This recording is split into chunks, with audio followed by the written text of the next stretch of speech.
శ్రోతలకు నా హృదయపూర్వక నమస్కారములు. మన శ్రోతలలో కొంతమంది సోదరులు సోదరీమణులు అక్కడక్కడ నన్ను ప్రశ్నించటం జరిగింది. అంటే మెయిల్స్ రూపంలో, కామెంట్ల రూపంలో మాత్రమే. నేను వ్యక్తిగతంగా ఎవరిని కలవట్లేదు. గత 5 సంవత్సరాలుగా జీవితకాల మౌనము అనేటువంటి దానిలో ఉన్నాను. ఏకాంతంలో చక్కగా నా ఇంట్లో నా కుటుంబ సభ్యులతో మాట్లాడుకుంటూ గడుపుతున్నాను.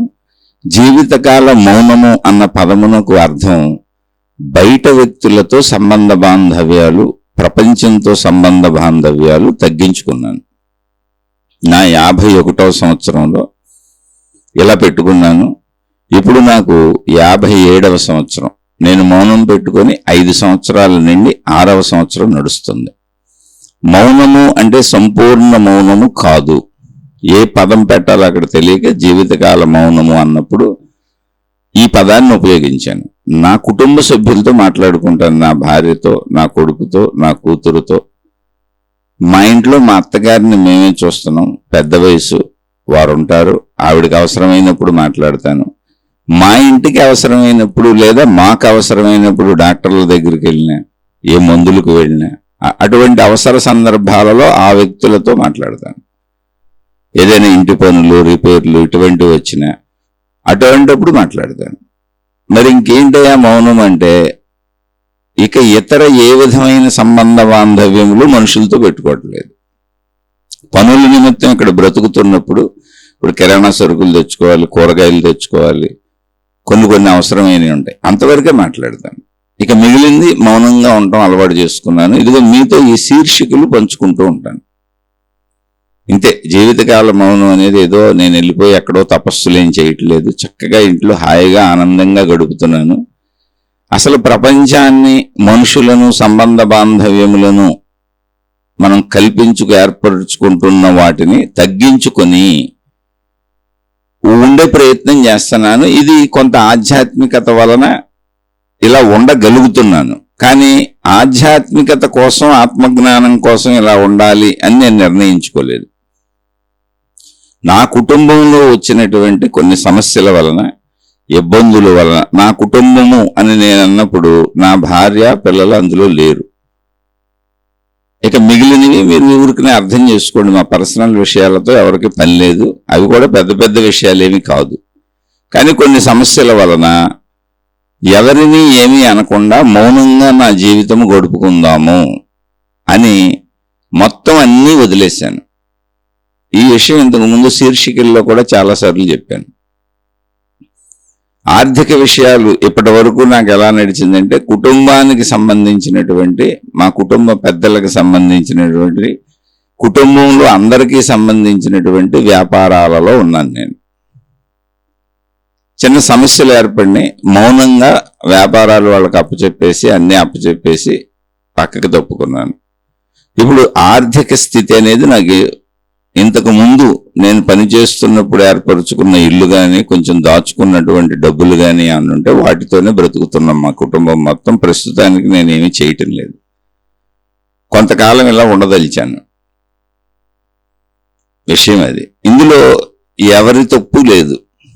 అయితే 5 ఏళ్ళు ఇలా జీవితకాలం మౌనమే ఎందుకు పెట్టుకోవాలి? సమస్యలు వచ్చినప్పుడు ఇంకోటేదో చేసుకోవచ్చు కదా అంటే, ఆధ్యాత్మికత అక్కడే నాకు సహకరించింది.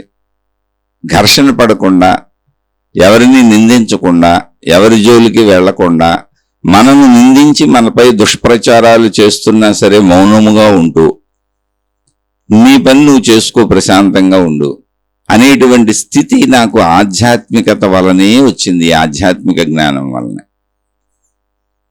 అది ఎంత పెద్ద దెబ్బ అంటే, అసలు నాకు ఆర్థిక స్థితిని కోల్పోయాను. ఇప్పుడు నాకు ఆర్థిక సంపాదన లేదు. నా 51వ సంవత్సరంలో వదిలేశాను. ఈ వయసులో అసలు ఏం చేయగలుగుతాను నేను? ఇప్పుడు 57 ఏళ్ళు వచ్చేసినాయి కూడా నాకు. నా కూతురు, కుమార్తె ఉంది. ఆవిడ సెటిల్ అవ్వలేదు, ఆవిడకి వివాహము చేయలేదు. నా కుమారుడు ఉన్నాడు, చదువుకుంటున్నాడు. అతనికి ఎటువంటి సెటిల్మెంట్ లేదు. నా భార్య ఉంది. ఏదో మాకున్న దాంతో ఆ సమస్యలు వచ్చే రోజుకి అందరం కలిసి ఉన్నాం కనుక సొంత ఇల్లు కట్టుకోవటం జరిగింది. కొంత ధనం దాచుకోవటం జరిగింది.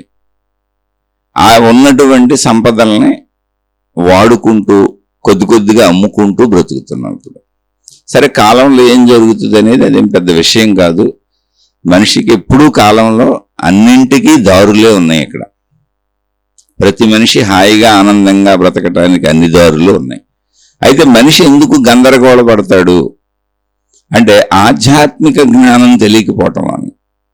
సృష్టి మనకు అన్ని సమకూర్చింది, సమకూరుస్తుంది, సృష్టి వలనే అసలు మనం ఇక్కడ బ్రతుకుతున్నాము అనేటువంటి జ్ఞానము, విశ్వశక్తి జ్ఞానము, సృష్టి శక్తి జ్ఞానము, ప్రకృతి శక్తి జ్ఞానము మనం మననం చేసుకొని మనలో స్థిరపరుచుకోవటం లేదా తెలుసుకునే ప్రయత్నం చేయట్లేదు. అదే ఆధ్యాత్మికత. అంటే ఇప్పుడు సృష్టి మనకు విడిగా ఉందంటే కాదు, మనం కూడా అందులోనే కలిసి ఉన్నాం. ఆ జ్ఞానం మనలో కూడా ఉంది, మనమే అది కూడా. నువ్వే అది అని చెప్పేదే ఆధ్యాత్మికం. అయితే అది కొద్ది కొద్దిగా తెలుసుకుంటూ వెళ్ళాలి. అయితే దీనిని నేను ఎందుకు ఇంత చక్కగా నమ్ముతున్నాను అంటే, నాకు 51 సంవత్సరాల వయసు వచ్చే వరకు నేను ఆధ్యాత్మిక జ్ఞానాన్ని తెలుసుకుంటున్నాను. గురువులంటూ తిరిగాను, మతాలంటూ తిరిగాను, దేవుళ్ళంటూ తిరిగాను, విషయాల చుట్టూ తిరిగాను. దేశంలో నేను ఎంత తిరగగలను అంత తిరిగాను, ఎంతమంది చుట్టూ తిరగగలను అంతమంది చుట్టూ తిరిగాను, ఎన్ని పుస్తకాలు చదువుకోగలను అన్ని పుస్తకాలు చదువుకున్నాను. ఏది ఈ దైవీ సంబంధ ఆధ్యాత్మిక విషయాలలో. కానీ అప్పుడు అన్నీ ఉన్నాయి. నాకు డబ్బు ఉంది, మనుషులు ఉన్నారు, సౌకర్యాలు ఉన్నాయి. అవి చాలా హైయెస్ట్ రేంజ్లో ఉన్నాయి, మామూలుగా కాదు. కాబట్టి అప్పుడు అసలు ఆధ్యాత్మికత వచ్చిందో లేదో కూడా నాకు తెలియదు, తెలిసే అవకాశమే లేదు. కానీ మంచిగానే ఉంటున్నానని నాకు తెలుసు. కానీ సౌకర్యములు చాలా ఉన్నాయి, అన్నీ. నా మాట అసలు ఊరికి మాట సాగిపోయేలా అలాంటి స్థితుల్లో ఉన్నాను. అంటే ఒక చిన్న సైజు రాజు అనుకోండి అర్థం అవటానికి. అటువంటి రాజు జీవితం లాంటిది. ఇప్పుడు ఎప్పుడైతే సమస్యలు వచ్చి అది మొత్తం వదిలేసి ఒక సామాన్య మానవుడు, అంటే రాజు దగ్గర ఉన్న బంటులు ఎలా బతుకుతారు అలా బతకాల్సిన స్థితి వచ్చింది. ఇప్పుడు నా పనులు నేనే చేసుకొని అన్నీ, నా కుటుంబం అసలు ఏమవుతుందా రేపు అని ఆలోచించుకుంటూ, అసలు నా పరిస్థితి ఏంటని ఆలోచించుకుంటూ, ఎందుకంటే ఆదాయ వనరులు అనేవి నావి కాదు, కుటుంబ సంబంధ వ్యాపారం వాళ్ళకి అప్పచెప్పేశాను, పక్కకు వచ్చేసాను. ఇప్పుడు నా కుటుంబం అంటే నా భార్య, నా పిల్లలు, అంతే. పక్కకు వచ్చేసాను. ఆదాయ వనరులు లేవు, అసలు మనుషులు లేరు, ఆదాయం లేదు, మనుషులు లేరు. ఎటువంటి అంగబలం, ఆర్థిక బలం ఎటువంటిది లేదు. నా మీద నేను నిలబడి ఉండాలి సంపూర్ణంగా. అక్కడ సహజంగా మనుషులు దోవ తప్పుతారు, ఇరిటేట్ అవుతారు. కనీసం ఎదుటి వాళ్ళని ఏదో ఒకటి కామెంట్ చేస్తారు, వాళ్ళ తప్పులు నిరూపిద్దామని ట్రై చేస్తారు. నువ్వు అలా అంటే నేను ఎలా అని వాదోపవాదాలు చేస్తారు. ఎందుకంటే ఇది జరిగినప్పుడు నా మీద మా వాళ్ళే దుష్ప్రచారాలు చేశారు. ఏంటి, నా తప్పు ఏమీ లేకపోయినా సరే, అది మానవ నైజం. అది పెద్ద ప్రాబ్లం ఏం కాదు. మనుషులు అలాగే ఉంటారు. అసలు మనుషులు చంపేసుకుంటున్నారు ఒకళ్ళనొకళ్ళు, అందులో పెద్ద విశేషత లేదు.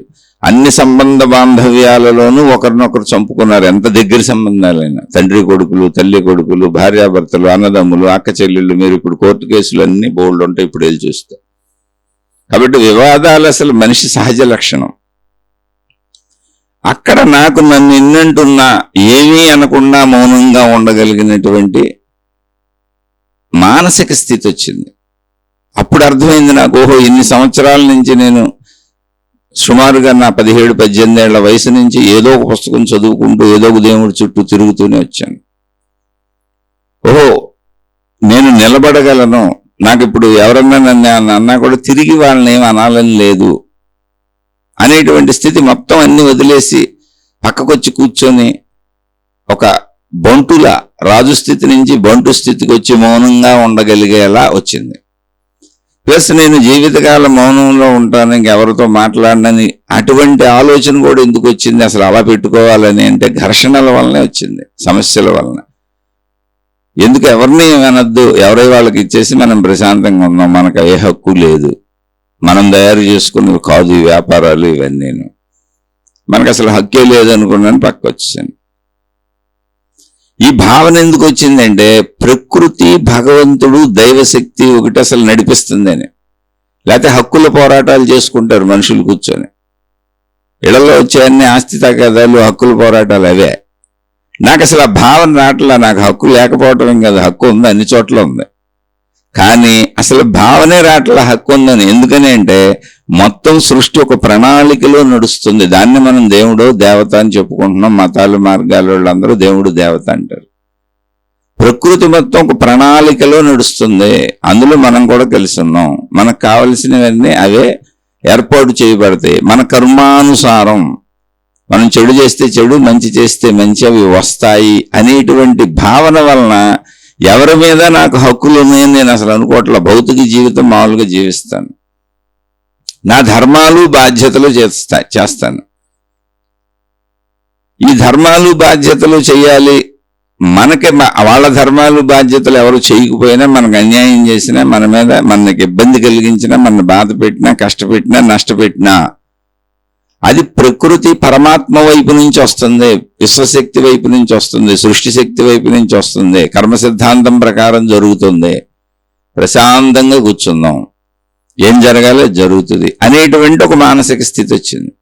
అలాగే నువ్వు ఆకలికి అన్నం తినవా, బట్టలు కట్టుకోవటం అన్ని మామూలుగానే ఉంటాయి. కానీ అంతరంగంలో ఘర్షణలు పడే మానసిక స్థితి పోయింది, భయపడే మానసిక స్థితి పోయింది. ఇప్పుడు నా కుమార్తెకు వివాహం అవ్వలేదని చెప్పాను, సెటిల్ అవ్వలేదు ఆవిడ ఇంకా అని చెప్పాను. నా బిడ్డ సెటిల్ అవ్వలేదు ఇంకా అని చెప్పాను, చదువుకుంటున్నాడు, ఇంకా చిన్నవాడు. కుమార్తె కంటే మా అబ్బాయి చిన్నవాడు.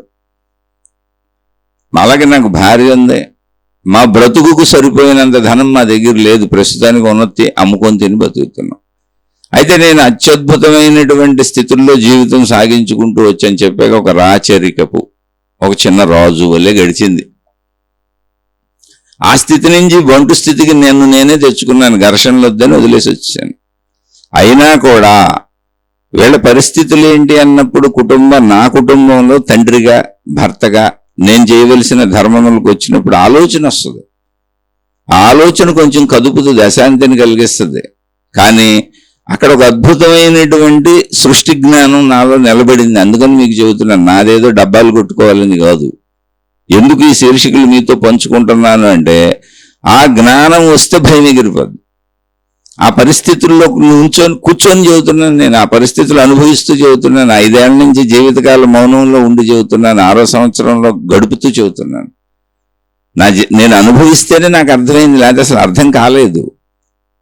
నాకు ఎప్పుడు అర్థమైందంటే, ఈ సమస్యలు వచ్చి నేను ఇలా మౌనంగా కూర్చోగలిగితే అసలు మౌనంగా 4 రోజులు ఉండగలనా అనుకున్నాను.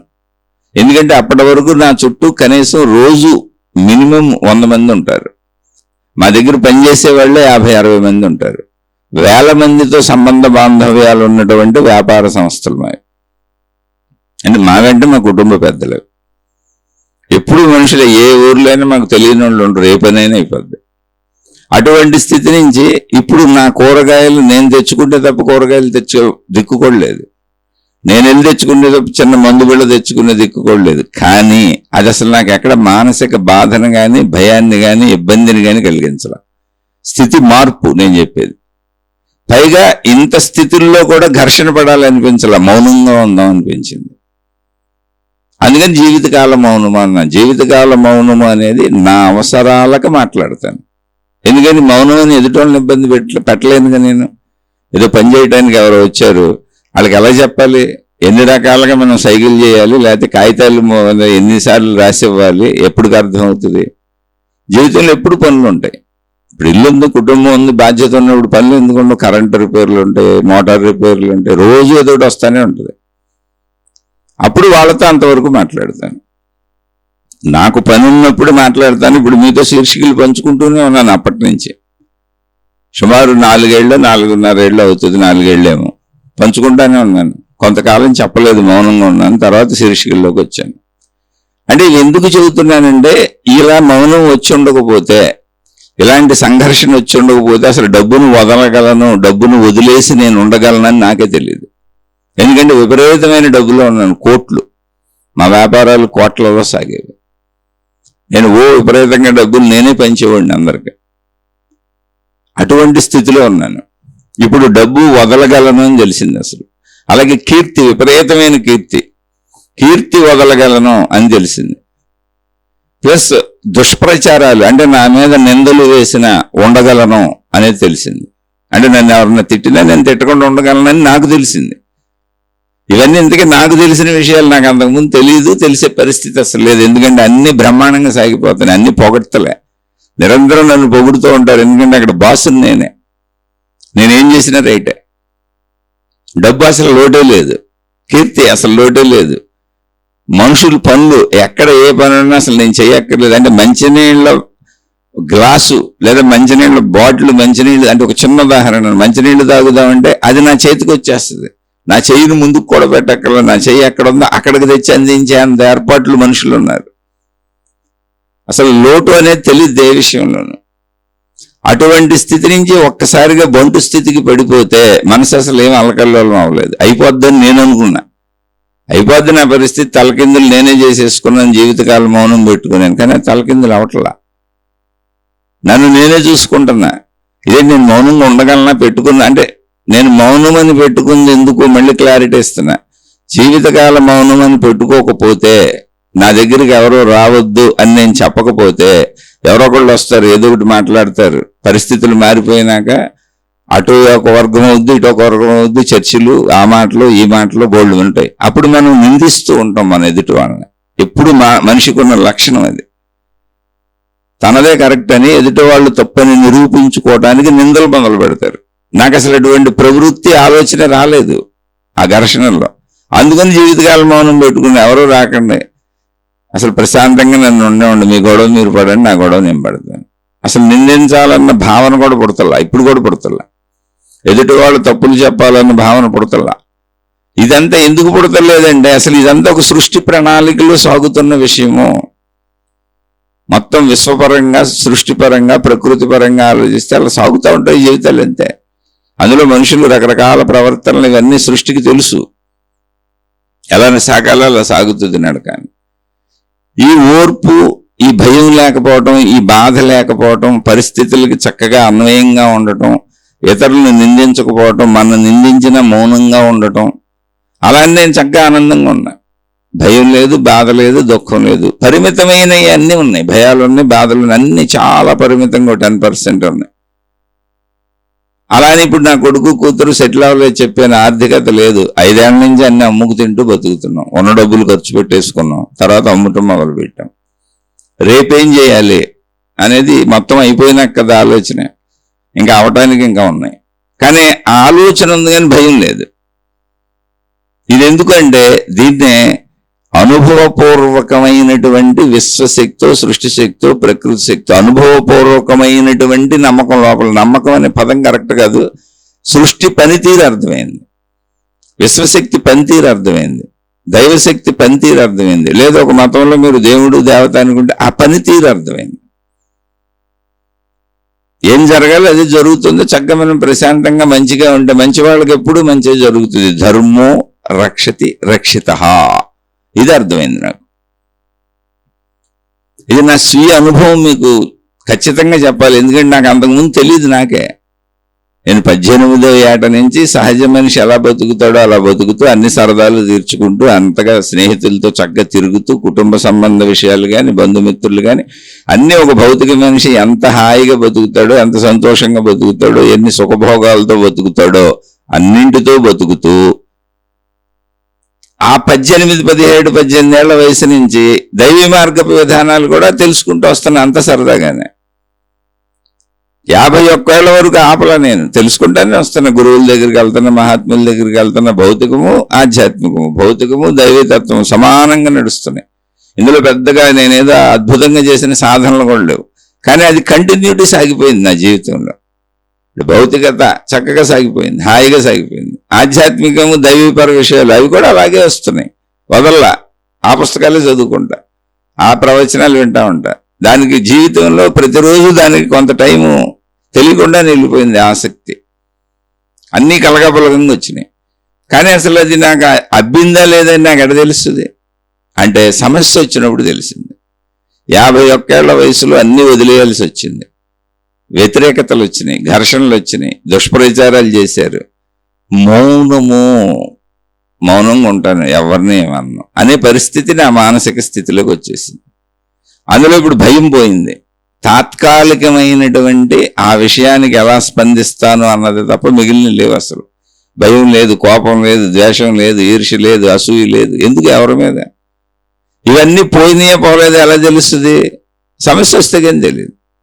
పోయినాయి అని ఎవరికి తెలుస్తుంది? నాకే తెలుస్తుంది, ఇంకెవరికి తెలీదు.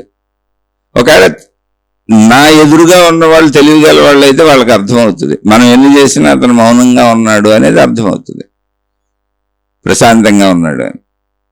అందువలన ఆధ్యాత్మిక జ్ఞానము మనిషికి ధైర్యాన్ని ఇస్తుంది, భయాన్ని పోగొడుతుంది. ఏ సమస్యల్లో అయినా, ఎటువంటి సమస్యల్లో అయినా, ఎన్ని సమస్యల్లో అయినా దాని కంటిన్యూటీ నడవాలి. అయితే ఇది నాకు ఎంతకాలం పెట్టింది? 17-18 ఏళ్ల వయసు నుంచి తెలుసుకుంటూనే ఉన్నాను. అంటే అప్పుడు స్వతంత్రంగా మనం ఏ పుస్తకం కొనుక్కొని చదవగలగటం, స్వతంత్రంగా ఆలోచించగలగటం, స్వతంత్రంగా ఓ ప్రవచనం విని అర్థం చేసుకోగలగటం, స్వతంత్రంగా ఎక్కడికైనా ప్రయాణించి ఓ గురువో, ఒక మహాత్ముడో, ఒక ఆశ్రమో దర్శించగలగటం, ఇటువంటి ఆ వయసు నుంచి మొదలైతే కనుక ఆ వయసు అని చెప్పాను. కానీ ముందు నుంచి కూడా ఉంది. ముందు నుంచి చిన్నప్పుడు ఏం తెలుస్తుంది మనకి? అందుకని 17-18 అంటాను ఇప్పుడు. అలా వచ్చింది. 51వ సంవత్సరంలో నాకు అనేక సమస్యలు వచ్చినాయి, మధ్యలో కూడా వచ్చినాయి. అవన్నీ చిన్న చిన్నవి వచ్చి వెళ్ళిపోయినాయి. మధ్యస్థితుల్లో నేను ఆదుర్దాలు పడటం, భయపడటం, కంగారు పడటం, బాధపడటం, దుఃఖపడటం, ఇబ్బంది పడటం, ఘర్షణలు పడటం, ఇవన్నీ తెలుసు నాకు. కానీ ఇప్పుడు వచ్చిన ఈ 51వ సంవత్సరంలో వచ్చిన సమస్యకి అసలు ప్రశాంతత అనేదే తప్ప ఇంకేం లేవు అక్కడ. ఎందుకు ఎవరి జోలికి వెళ్ళొద్దు, ప్రశాంతంగా ఉందాం. ఈ ఘర్షణలు ఎందుకు, ఈ గొడవలు ఎందుకు, ఆ డబ్బు ఏదో వదిలేసేని వాళ్ళ వ్యాపారాలు వాళ్ళు చేసుకుంటారు, వాళ్ళ గొడవ వాళ్ళు పడతారు. ఎందుకు ఇవన్నీ? ఏముంది ఇందులో పెద్ద విషయం? మౌనంగా ఉండటం వచ్చింది, నిశ్శబ్దంగా ఉండటం వచ్చింది, ప్రశాంతంగా ఉండటం వచ్చింది, కంగారు పడకుండా ఉండటం వచ్చింది, భయం పోయింది, రేపటి భయం పోయింది, భవిష్యత్తు భయం పోయింది. దీనంతటికి కారణం ఏంటంటే విశ్వశక్తి అర్థమవుతుంది, విశ్వజ్ఞానం అర్థమవుతుంది, ఆధ్యాత్మిక జ్ఞానం అర్థమవుతుంది, అంతరంగ ఆధ్యాత్మిక స్థితి అర్థమవుతుంది. దాన్ని మీతో పంచుకుంటున్నారు రోజు. ఇది ఖచ్చితంగా ధైర్యాన్ని ఇవ్వగలదు అని నాకు అనుభవపూర్వకంగా తెలిసింది. అందుకని మీతో పంచుకుంటున్నా. ఎవరైనా అలా ధైర్యాన్ని పొందుతారు. కానీ నాకు పట్టిన సమయం ఇది. 17-18 ఏళ్ల వయసు నుంచి ఇప్పుడు నాకు 57 ఏళ్ళు. 51వ సంవత్సరంలో నేను జీవితకాల మౌనం పెట్టుకున్నాను. 51వ సంవత్సరం నుంచి అసలు 5 ఏళ్ళు ఉండి ఇప్పుడు 6వ సంవత్సరానికి వచ్చా. ఉండగలనా? 10 రోజులు అసలు ఉండగలనా? పిచ్చెక్కిపోద్దేమో అనుకున్నా. తీవ్రంగా మనుషులతో తిరిగినోడిని, సామాన్య జీవితం కూడా కాదు, రాజు లాంటి జీవితం అని చెప్పాను. కానీ అసలు నాకు ఏమనిపిస్తల్లా. నేను అలా ఉండగలుగుతున్నప్పుడు నాకు నేనే ఆశ్చర్యపోయాను, మౌనం పెట్టుకుని ఎలా ఉండగలుగుతున్నాను అని. మనుషులతో మాట్లాడకుండా, ఎవరి దగ్గరికి వెళ్లకుండా, రేపు డబ్బు ఎలాగైనా భయం కలగకుండా, ఉన్న డబ్బుతో ప్రస్తుతానికి తింటూ బతుకుతూ, అలాంటి రేపటి ఆలోచన లేకపోలేదు, అన్నీ ఉన్నాయి. అప్పుడు నాకు ఒక నమ్మకం వచ్చింది, ఓహో ఆధ్యాత్మికత పనితీరు ఇలా ఉంటుంది అని. ఆధ్యాత్మిక జ్ఞానం అదే విశ్వజ్ఞానం, సృష్టి జ్ఞానం, ప్రకృతి జ్ఞానం. ఆధ్యాత్మికత అంటే వ్యక్తిగత మనిషి అంతరంగం, సృష్టి పనితీరు అర్థమైంది. అప్పుడు అనుకున్నాను. అలా కొంతకాలం ఉన్నాక ఒక 6 నెలలు 7 నెలలు గడిచినాక అనిపించింది, ఓహో నేను ఉండగలుగుతున్నాను. రియల్గా ఆధ్యాత్మిక జ్ఞానం పనిచేస్తుంది. మనిషికి బాధను పోగొడుతుంది, భయాన్ని పోగొడుతుంది, దుఃఖాన్ని పోగొడుతుంది. 51వ సంవత్సరం అంటే కొన్ని ఒక 20వ సంవత్సరం నుంచి అనుకోండి, రౌండ్ ఫిగర్లకు వేసుకుందాం. 50 అంటే 30 ఏళ్ల ప్రయాణం జరిగింది. మీరు దీన్ని 35 ఏళ్ళని ఖచ్చితంగా అనుకోవచ్చు. 35 ఏళ్ల ప్రయాణంలో ఈ స్థితి వచ్చిందని నాకు తెలిసింది. మధ్య మధ్యలో రానప్పుడు కూడా తెలుసు నాకు, నేను భయాలకు లోనయ్యాను, బాధలకు లోనయ్యాను, దుఃఖాలకు లోనయ్యాను, ఘర్షణలకు లోనయ్యాను. కానీ 35 ఏళ్లప్పుడు అంటే ఈ ప్రయాణం సాగినాక 51వ సంవత్సరంలో నాకు అర్థమైంది, ఎప్పుడు ఉంటే, జరిగితే, ఆ పరిస్థితులు ఎదుర్కొంటే, రాజును బంటైపోతే, నా అంతటా నేనే పెట్టుకున్న నిర్ణయం ఆధ్యాత్మికత మీద ఇంట్రెస్ట్తో కానే కాదు జీవితకాల మౌనం అనేది పెట్టుకుంది. పరిస్థితుల ప్రాబల్యము, అందులో నేను మౌనంగా ఉండాలనుకొని. అప్పుడు అర్థమైంది, ఓహో నన్ను తిట్టినా తిట్టను అంటే చూడండి ఎంత లక్షణాలు వచ్చేస్తున్నాయి మనుషులకి. అప్పుడు అర్థమైంది, ఓహో శాంతి వస్తుంది. ఎవరన్నా మనం తిట్టినా మనం సైలెంట్గా ఉండగలుగుతున్నాం అంటే ఆ జ్ఞానం ఏదో అర్థమైంది మనకి. భయం లేకుండా ఉండగలుగుతున్నాం, ధైర్యంగా ఉండగలుగుతున్నాం. అలాంటి స్థితులు అర్థమైనవి. అది అర్థమైనాక ఒక 5-6 నెలలు మౌనంగా ఉన్నాను. అక్కడి నుంచి ఈ శీర్షికలు, ఇది ప్రజలకు ఉపయోగపడుతుందేమో, ఎందుకంటే నాకు ఉపయోగపడింది. ఎటువంటి స్థితుల్లో కూడా బ్రతకొచ్చు, నిజంగా మనిషిలో ఆధ్యాత్మిక జ్ఞానం వలన మార్పు వస్తుంది అని అర్థమయ్యి శీర్షికలు మొదలుపెట్టాను. ఇక్కడ మహిమలు, మాయలు, అద్భుతాలు ఇవన్నీ కూడా కేవలము మీ మనసు గారడీలు. మిమ్మల్ని అవి ఉన్నాయని నమ్మించేవాళ్ళు మిమ్మల్ని మోసం చేస్తున్నారు. అవి నమ్మితే మీకు మీ మీద ధైర్యం ఉండదు, మీరు మీ మీద నిలబడలేరు. మీరు ఇప్పుడు ఒక మహిమ మీదో, మాయ మీదో, అద్భుతం మీదో అవి చేసే వాళ్ళ కోసం ఎదురు చూస్తూ బతుకుతారు. కాదు, మనలో గుణమార్పు ఆధ్యాత్మికత అంటే. అది నాలో నేను చూసుకొని దాన్నే మీకు చెబుతున్నాను. అందుకే నేను ఆధ్యాత్మికతలో మూఢనమ్మకాలు, మూఢ విశ్వాసాలు, తాళ్ళు, తాయెత్తులు, ఉంగరాలు, రంగురాళ్ళు ఇటువంటివన్నీ నేను చేసి వచ్చాను. చింతన నుంచి మొత్తం అన్నీ చేశాను. వాస్తులు, జాతకాలు, జ్యోతిష్యాలు మొత్తం అన్నీ చేశాను. ఇప్పుడు ప్రపంచంలో ఎన్ని ఉన్నాయి అన్నీ చేశాను. వాళ్ళ చుట్టూ తిరిగాను, అవన్నీ చూశాను, వాటిని పరిశీలించాను. ఇవన్నీ కూడా ఎక్కడా కూడా ధైర్యాన్ని ఇవ్వలేకపోయినాయి. తాత్కాలికమైనటువంటి స్థితిలో సంతృప్తి కలగొచ్చు తప్ప ఇంకా పెరిగితనాన్ని పెంచినాయి. ఎందుకనంటే మన రక్షించేవాడు ఒకడు కావాలి. ఆ రక్షించేవాడు వెనకే తిరగాలి. వాడిని వదిలిపెట్టకూడదు, లేదా ఆమెను వదిలిపెట్టకూడదు. వాళ్ళని పట్టుకు ఎలాడాలి. అవసరమైతే కుటుంబాలు వదిలేయాలి, డబ్బులు వదిలేయాలి. మనకు సంబంధించినవి వదులుకొని వాళ్ళకి సమర్పించుకొనైనా వాళ్ళని వదలకుండా పట్టుకుంటే వాళ్ళు రక్షిస్తారనే భావనలో ఇంకా భయాలు పెంచుకుంటూ వెళ్ళిపోతున్నారు. కాదు, ఆధ్యాత్మికత స్వీయ వ్యక్తిగత అంతరంగ జ్ఞానము. ప్రకృతిని అర్థం చేసుకుంటూ, విశ్వశక్తిని అర్థం చేసుకుంటూ, ఆ విశ్వశక్తి నేనే అని తెలుసుకుంటూ నా మీద నేను నిలబడతాను. అందుకే దీన్ని ఆధ్యాత్మిక విద్యాలయము అనే పేరుతో చెప్పటం మొదలుపెట్టాను. మొదట్లో ఆ పేరు లేదు. మొదట్లో మీకు ఉన్నవన్నీ ఆధ్యాత్మిక ప్రచురణలు అని ఉంటాయి. అంటే ఎప్పుడూ అసలు పబ్లికేషన్స్ మొదలుపెట్టాను ఒక టైంలో. సొంత పబ్లికేషన్స్ ఒకటి పెట్టి దైవీపరమైన విషయాలనే పుస్తకాల రూపంలో రాద్దామని ఆధ్యాత్మిక ప్రచురణలని మొదలుపెట్టాను ఒక 20 సంవత్సరాల వెనక. అదేదో కొన్ని కారణాల చేత దాన్ని వదిలేశాను. మళ్ళీ దానికి కొన్ని కారణాలు ఏం లేదు. నా సొంత కుటుంబ సభ్యులు ఇప్పుడు ఏ ఘర్షణ క్రియేట్ చేసిన వాళ్ళు ఎవరో వాళ్ళు ఎప్పుడూ నా జీవితంలో ఘర్షణ అలా క్రియేట్ చేస్తూనే ఉంటారు. అయితే అది ప్రకృతి నాకు ఇచ్చిన వరం. వాళ్ళకి ఆ బుద్ధి ఎందుకు పుట్టిస్తుంది అనేది ప్రకృతి నాకు ఇచ్చిన వరం. అప్పుడు ఆపేశాను. మళ్ళీ అప్పుడు కొంత డబ్బు నష్టపోయాను, కొన్ని పరిస్థితులు జరిగినాయి, మళ్ళీ ఆపేశాను. ఆ ఆపేసినటువంటి అది మొదలుపెట్టిన సందర్భంలో ఏ లోగో, ఏ పేరు పెట్టుకున్నాను ఆధ్యాత్మిక ప్రచురణలని, అదే లోగోతో అదే బొమ్మతో మళ్ళీ ఈ శీర్షికలు మొదలుపెట్టాను. ఇప్పుడు పుస్తకాలు అవసరం లేదు. మనుషులు చెప్పేయచ్చు, ఎదుటి వాళ్ళు వినేయచ్చు. ఇప్పుడు ఈ పుస్తకాలు అనేవి మళ్ళీ ఖర్చుతో కూడుకున్నాయి. పుస్తకాలు రాయటం, అవి ప్రింట్ చేయటం, మళ్ళీ వాటిని అమ్మటం, ఆ కొనుక్కున్న వాళ్ళు డబ్బు చెల్లించాలి, మనం లాభాలు చూసుకోవాలి. ఈ వ్యాపకము, ఈ వ్యాపారము ఏమీ లేకుండా మనకు తెలిసింది అలా చెప్పేస్తే వినేవాళ్ళు వినేస్తారు. ఎక్కడ డబ్బు సంబంధం లేదు, మనిషికి గుర్తింపు లేదు, ఫలానా వాడని లేదు, ఎవరు కొనుక్కోవాల్సిన అవసరం లేదు, డబ్బు ఖర్చు పెట్టాల్సిన అవసరం లేదు. మీ ఇంట్లో మీరు కూర్చొని మీ ఇష్టం వచ్చినప్పుడు వినొచ్చు. ఈ ఫెసిలిటీ వచ్చింది కాబట్టి ఇలా చెప్పడం మొదలుపెట్టాను. మొదలుపెట్టినప్పుడు అదే పద్ధతిలో పాత విధానంలో ఆధ్యాత్మిక ప్రచురణలు అని నేను ఏది పెట్టుకున్నానో ఒక లోగో, దాంతోనే మొదలుపెట్టాను. ఏ ఉద్దేశం లేదు అసలు అప్పుడు. అయితే మనిషికి సొంత గుర్తింపు అనవసరం, డబ్బు విషయాలు ఏమీ ఉండకూడదు అనేటువంటి విధానంలో నా పేరు ఊరు చెప్పకుండా, నా ఫోటో పెట్టకుండా వెళ్తున్నాను అంతే. అసలు గుర్తింపుతో పని ఉంది. ఇది జ్ఞానం కదా ధైర్యాన్ని ఇచ్చేది అని. అది నాకు ధైర్యాన్ని ఇచ్చింది, నాకు శాంతిని ఇచ్చింది, నాలో భయాన్ని పోగొట్టింది, నాలో బాధలను ఎదుర్కొనే శక్తినిచ్చింది, నిశ్చలంగా, నిర్మలంగా, ప్రశాంతంగా ఉండగలిగిన స్థితి ఇచ్చింది, భవిష్యత్తును తలుచుకొని కంగారు పడిపోకుండా ఉండగలిగిన స్థిమితత్వాన్ని ఇచ్చింది. స్లోగా అది స్థితప్రజ్ఞతను పెంచుతున్నది.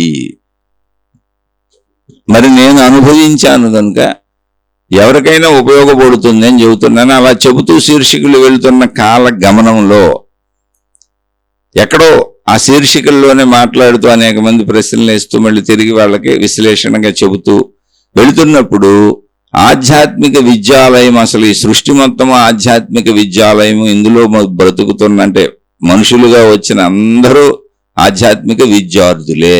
అసలు జీవితమే ఆధ్యాత్మిక విద్యను నేర్చుకోవటానికి. అందరూ విద్యార్థులే.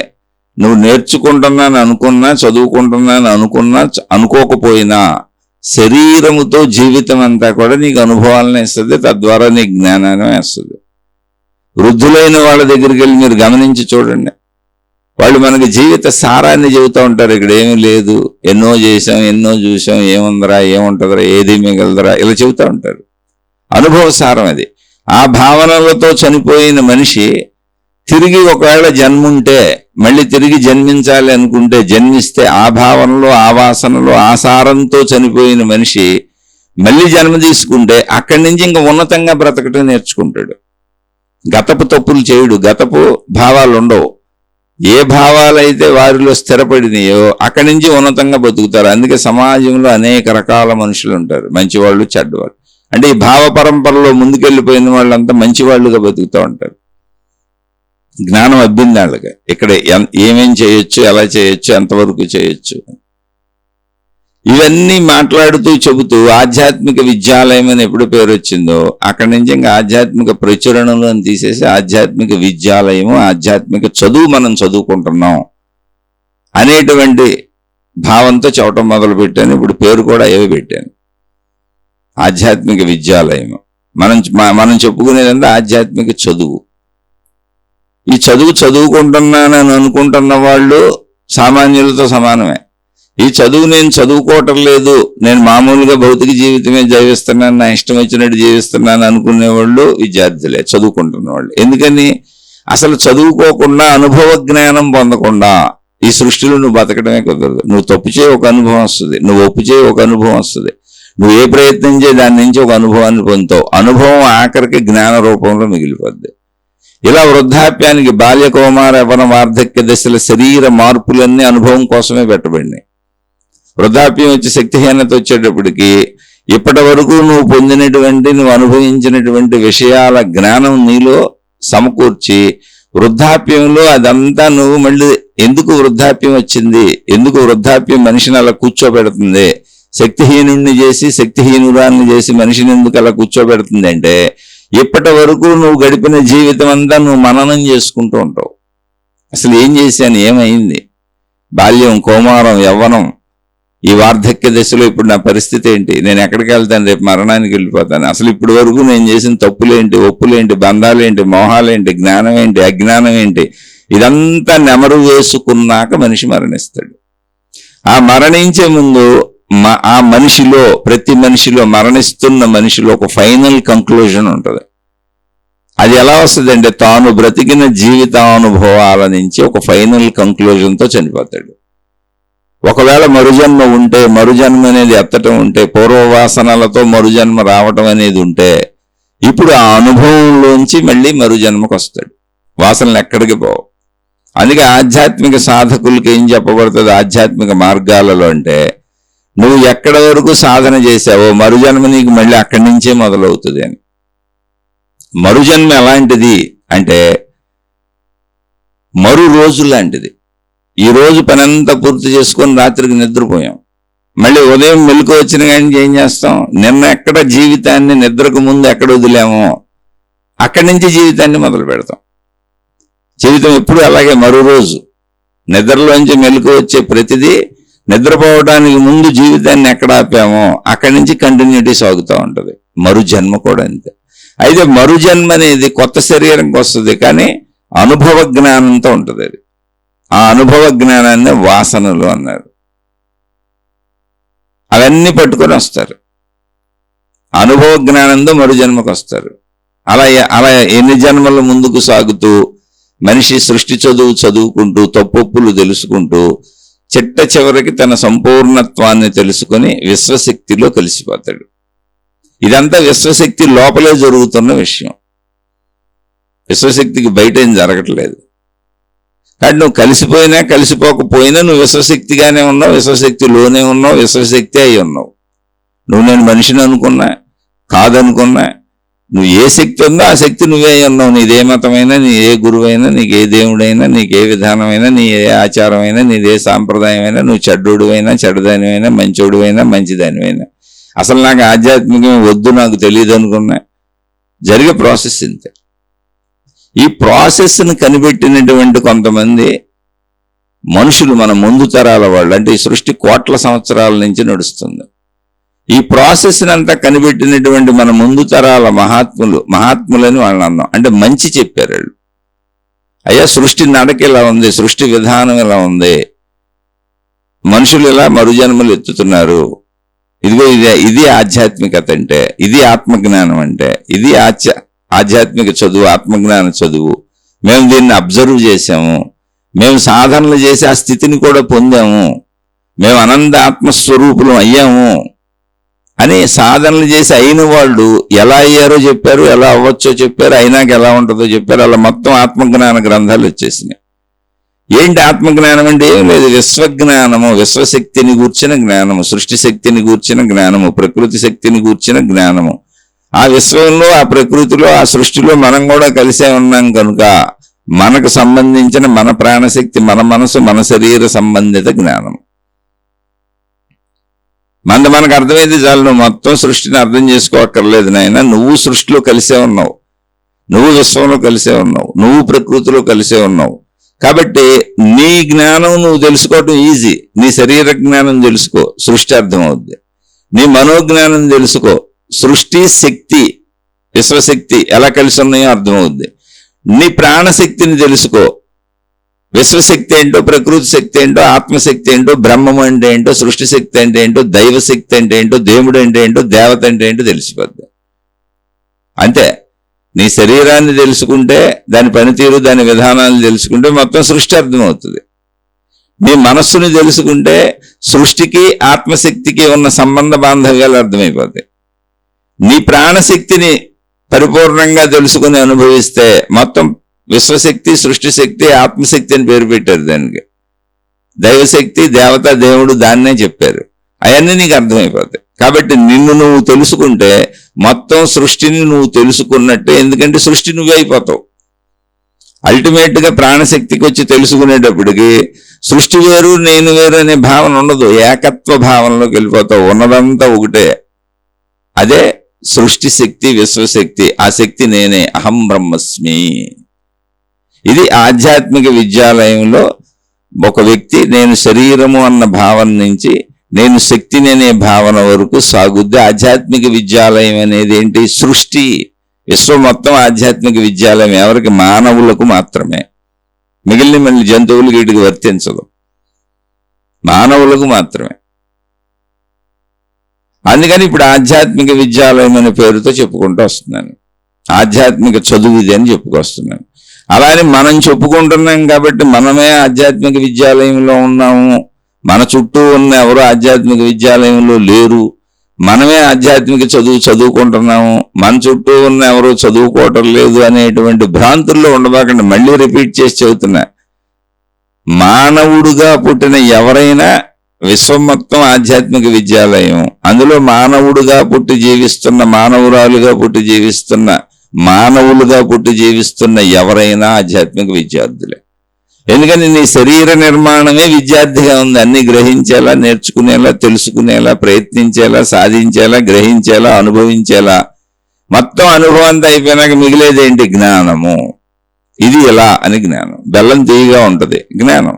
అక్కడ బెల్లము లేదు, తీపి అనేటువంటిది లేదు, కానీ తీయగా ఉంటుందనే రుచిని తెలుసుకున్న అనుభవపూర్వక జ్ఞానం మిగిలిపోయింది. అలా సృష్టిపరమైన జ్ఞానం నీకు అబ్బుతా ఉంటదంతే. అది ఎన్ని జన్మలు పడుతుంది అనేది తెలియదు. సహజంగా చెప్పాను. దీన్ని పూర్వీకులు గమనించారు, మనకు అందించారు. అందులో అనేక స్థితులు ఉన్నాయి. శరీర స్థితిలో ముందు సాగాలి. అక్కడ మతములు, మార్గములు, విధానములు, దేవుళ్ళు, దేవతలు ఇవన్నీ శరీర స్థితిలో. అలాగే మనోస్థితి అంటే శరీరానికి సంబంధించినటువంటి ప్రాపంచిక విషయాలు ప్లస్ శక్తి తత్వము. అక్కడికి వచ్చేటప్పటికి మనోస్థితిలోనే దేవుళ్ళు, దేవతలు ఏర్పాటంతా కూడా శక్తి పరులు వాళ్ళు అన్నప్పుడు మహిమలు, మాయలు, అద్భుతాలు అనుకుంటున్నారు కానీ కాదది. శక్తి, సృష్టి ఎలా కలిసి ఉన్నవి అటుదేంటి వివరణ ఉంది అక్కడ. శక్తే సృష్టిగా ఉంది, సృష్టి శక్తిగా ఉంది. శక్తి సృష్టి విడివిడిగా లేవు, ఏకంగానే ఉంది. దానికి ఆధారం మనసు. ఇది చదువుకుంటే అర్థమవుతుంది. ఈ చదువుకుని వాళ్ళందరూ కూడా మహిమలు, మాయలు, అద్భుతాలు, తాళ్ళు, తాయెత్తులు, ఉంగరాలని పరుగులు పెట్టారు. నేను పరుగులు పెట్టినండి. కానీ ఈ చదివితే అర్థమవుతుంది. అది కాలగమనంలో వస్తుంది. ఇప్పుడేం కంగారు లేదు. పరుగులు పెట్టి అది కాదని తెలుసుకుంటారు. వెళ్ళి అందులో తిరిగితేనే కదా ఏదవునో ఏది కాదో తెలిసేది. అనుభవంగా తెలియాలంటే ముందట వెళ్ళాలి, అందరూ అటు నమ్మాలి, అట్లు ప్రయాణించాలి, అవే నిజమని వాదించాలి, అందులో జీవితాలు గడపాలి. ఎప్పుడో ఒక ఫైన్ మార్నింగ్ తెలుస్తుంది, ఇప్పుడు వరకు నేను వాదించిన అదంతా అబద్ధమే అని. ఈ తాడు ఏం చేయదు, తాయిత్తు ఏం చేయదు, మహిమలు మహిళలు అసలు ఉండవు అని తెలుస్తుంది. అలా నాకు తెలియడానికి చెప్పే కదా 35 ఏళ్ళు పెట్టింది, ఒకరోజు 2 రోజులు కాదు. అంతకుముందు అవన్నీ నేను నమ్మాను, మొత్తం అన్నీ నమ్మాను. అన్నీ నమ్మి అందులోకి వెళ్ళినాక అనుభవాలు పెరుగుతూ ఉంటాయి, తెలుస్తూ ఉంటాయి, జ్ఞానం పెరుగుతూ ఉంటుంది. ఇప్పుడు 1వ తరగతి నుంచి చదువుకుంటున్న పిల్లలకి, ఎల్కేజీలో జాయిన్ చేసి లేదా నర్సరీలో జాయిన్ చేసిన పిల్లలకి పెద్ద పెద్ద ప్రొఫెసర్లు అయిపోయే వరకు చదువు ఉంది. కానీ ఈ పిల్లలకి చదువు చెప్పేవాళ్ళు ఎవరు?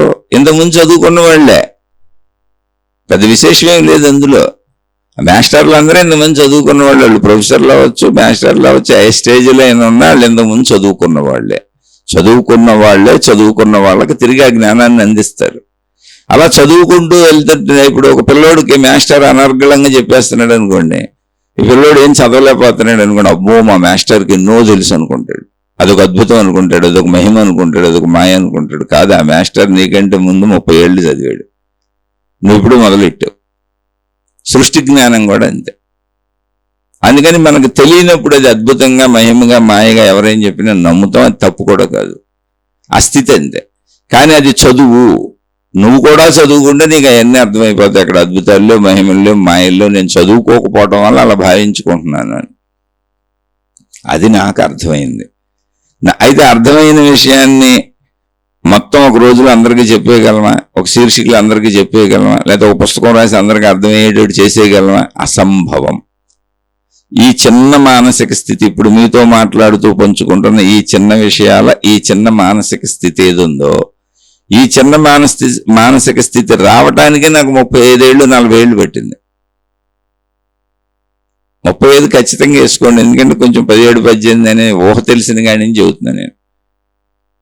అంత సమయం పట్టింది. ఎందుకని అనుభవంగా రావాలిగా. ముందు తాళ్ళనక, తాయెత్తులనక, ఉంగరాలనక, రంగురాళ్ళనక, గురువులనక, మహాత్ములనక, మహిమలనక, మాయలనక, మతాలు, మార్గాలు, విధానాలు, పద్ధతులు, నాదే రైటు నీ తప్పు ఇవన్నీ చేయాలి. వెళ్ళి చేసుకుంటూ వచ్చినాక సత్యదర్శనం కలగట్లే, అక్కడ ముందుకెళ్ళిపోతున్నాం. అప్పుడు మనకే అర్థమవుద్ది నేను ఎక్కడో రాంగ్ స్టెప్లు వేస్తున్నాను. ముందు అన్ని పట్టుకొని ఆ రాంగ్ స్టెప్లు అనేది మనకు అర్థం అవ్వాలంటే అందులో దూరు చేయాలిగా. అందుకని ఇప్పుడు చేస్తున్న వాళ్ళు ఎవరో తప్పు కాదు, అందుకే వాదోపవాదాలతో పని లేని శాంత మనసు వచ్చేసింది నాకు. వాళ్ళు ఎక్కడున్నారో వాళ్ళు అది మాట్లాడతారు, మనకి ఇది అర్థమైందంటే శాంతియుతంగా కూర్చున్న మనసు అప్పుడు వస్తుంది, ఘర్షణలు లేని మనసు అప్పుడు వస్తుంది. ఎందుకని అవన్నీ మనం చేసి వచ్చాం, ఘర్షణలు పడి వచ్చాం, అన్నీ జరిగినాయి. కాబట్టి విషయం చెబుతాను తప్ప నాకు ఎవరితోనూ ఎటువంటి ఘర్షణ లేదు. అదే అవి మీ జీవితంలో పనికిరావు అని నాకు అర్థమైంది, నా జీవితంలో పనికిరాలేదు, అనుభవపూర్వకంగా అర్థమైంది. అదే అందులో ప్రయాణించి అందరూ రావాల్సిందే, వచ్చేవాళ్ళు వస్తూ ఉంటారు, వెళ్ళనే ఉండే. ఎవరైనా కొంచెం సహాయం చేస్తే కొంచెం ముందుగా బయటకు వచ్చేస్తారు వాటిల్లోంచి. ఇప్పుడు ఒక వలలో చిక్కుకుపోయినటువంటి పక్షులనో లేదా చేపలనో కావాలంటే ఇంకోళ్ళు సహాయం చేసి ఆ వలలోంచి బయటకు తీసి వదిలేయచ్చు, అవి ఎగిరిపోతాయి. అలా సహాయం చేసేవాడు ఉంటే తొందరగా బయటపడతారు. అదే మనకు మహాత్ములు అందించినటువంటి ఆధ్యాత్మిక చదువు పేరుతో మనం చెప్పుకుంటున్న ఆత్మజ్ఞాన చదువు. వాళ్ళ మహాత్ములే దీనికి ఆత్మశక్తి, ఆత్మజ్ఞానం అని పేరు పెట్టారు, నేను పెట్టింది కాదు. నేను దాన్ని చదువు, ఆత్మజ్ఞాన చదువు అన్నాను. ఎందుకంటే ఇది చదువులా చదువుకోవాలని ఆయన, మహిమలు మాయలు అద్భుతాలు కాదు, ఆ భావనలోకి వెళ్ళకండే అని. అంతే. అలా సాగుతున్న ఈ ప్రయాణంలో నా స్వీయ నమ్మకమే ఈ శీర్షికలకు ఆధారం. ఆధ్యాత్మిక జ్ఞానం మనిషిని హాయిగా బ్రతికేలా చేయగలదు, భయాలు పోగొట్టగలదు, బాధలు పోగొట్టగలదు, దుఃఖాలు పోగొట్టగలదు. అప్పుడు అర్థమైంది జీవన్ముక్తులైనటువంటి కొంతమంది మహాత్ములు, రమణ భగవానులు లాంటి వాళ్ళు, గజానన్ మహారాజు లాంటి వాళ్ళు, నిసర్గదత్త మహారాజు లాంటి వాళ్ళు, వెంకటస్వామి లాంటి వాళ్ళు అసలు చిరిగిపోయిన బట్టలతో, భిక్షాన్నాలతో అంత సంతృప్తిగా ఎలా బతికారు అంటే అసలు వాళ్ళకి భయం లేదు, ఆశ లేదు, కోరిక లేదు. అవి ఉంటే భయాలు ఉంటాయి. అసలు వాళ్ళకి డబ్బే అవసరం లేదే, బతకడానికి ఎవరైనా అన్నం పెడితే చాలు. ఎందుకంటే పంచభూతాలు ఫ్రీ, గాలి ఫ్రీ, నీరు ఫ్రీ, అన్ని ఫ్రీ. నిద్ర వస్తే ఎక్కడ పెడితే అక్కడ నిద్రపోవచ్చు. ఓహో, జ్ఞానం పెరిగిన కొందికి అసలు ఏ అవసరత లేకుండా అతి తక్కువ అవసరాలతో శరీరానికి మనిషి బతకొచ్చు. ఆ స్థితిని జ్ఞానం ఇస్తుంది. అదే జీవన్ముక్త స్థితి. అది లేనప్పుడు మనిషి అవసరాలు కోరికలు, అమ్మో ఇవన్నీ లేకపోతే, వీళ్ళందరూ లేకపోతే, ఈ పదవులు హోదాలు లేకపోతే, ఇంత ధనం లేకపోతే నేను ఎలా బతకగలను, రేపు ఏమైపోద్దు అని ఆదుర్దాలో ఉంటాడు. విశ్వజ్ఞానము, ప్రకృతి జ్ఞానము, ఆత్మజ్ఞానము, దైవీ జ్ఞానము అర్థమైతే, మళ్ళీ అదేంటి మన ఆత్మజ్ఞానమే అర్థమైతే, ఈ భౌతిక విషయాలు లేకపోయినా భిక్షాన్నంతో సంతృప్తిగా అలా ఆ మహర్షుల వలె, ఆ మహాత్ముల వలె, ఆ జీవన్ముక్తుల వలె బ్రతకొచ్చు. ఆ పాజిబిలిటీ ఉంది. వాళ్ళు అందుకే బతికారు. ఎందుకంటే బతికి చూపించారుగా. వాళ్ళనేగా దేవుళ్ళు, దేవతలని, మహాత్ములని, గురువులని ఆరాధిస్తున్నాం. సాక్ష్యాలు ఉన్నాయి అక్కడ. అలా బ్రతకొచ్చు. అసలు చావు భయమే ఎగిరిపోద్ది. మృత్యుంజయత్వ భావన వస్తుంది.